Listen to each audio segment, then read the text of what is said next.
So guys, I want to talk a little bit about Halo and 60 frames per second. Halo 5 runs at 60 frames per second across the board.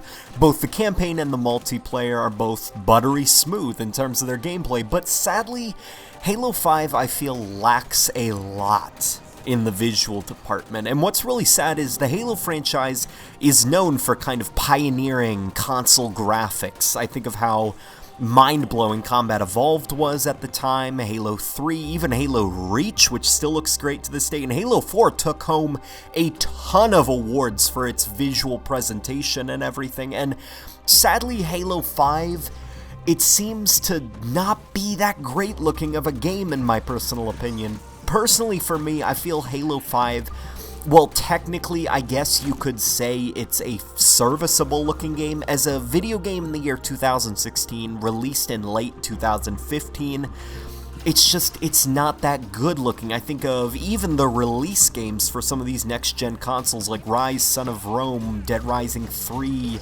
and then we've got, over on the PS4, the Order 1886, and then even we have Battlefield, Star Wars Battlefront, The Witcher, like, so many examples of really beautiful games in terms of their visuals, and sadly Halo 5, it's just not that good looking in terms of modern day graphics. Maybe in 2012 it would have looked really good, but sadly I just feel Halo 5 is lagging behind in terms of its visual prowess, and I do think a lot of that it comes down to over-optimization. Basically, 343 designed the game, and it probably looked beautiful at one point, but then in order to achieve 60 frames per second, if you guys don't know what 60 frames per second is, picture a video game kind of like a flip book, alright? And each page is a frame. Now, most video games on the last generation of hardware ran at 30 frames per second. That means every single second, your little flip book, you'd like draw a circle on one page, then you draw a slightly bigger circle on another page, and then, so on and so on, and then when you flip the book, it looks like the circle's growing. That's essentially what frames per second is. So 30 frames per second means your game has 30 flips every second. 60 frames per second, well, it speaks for itself.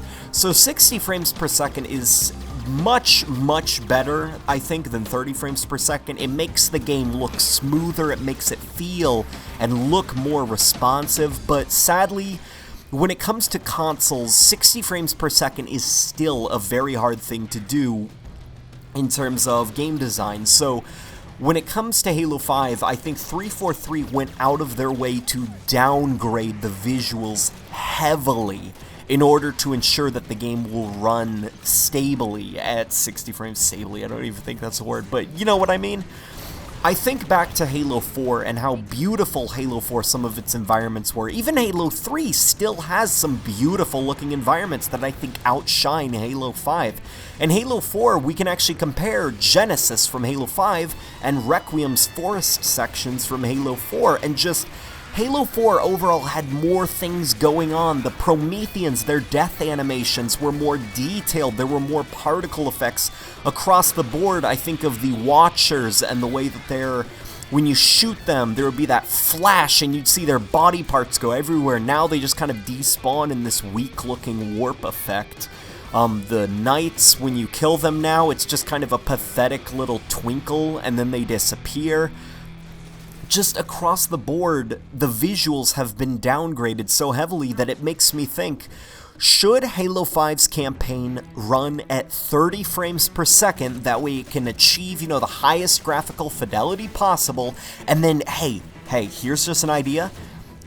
How about similar to BioShock and some PS4 exclusives, have the options in the main menu to downgrade the visuals at the with the plus of boosting the frame rate. The BioShock series, all of them on the Xbox 360, you had the option to downgrade the visuals, but raise the frame rate of the game.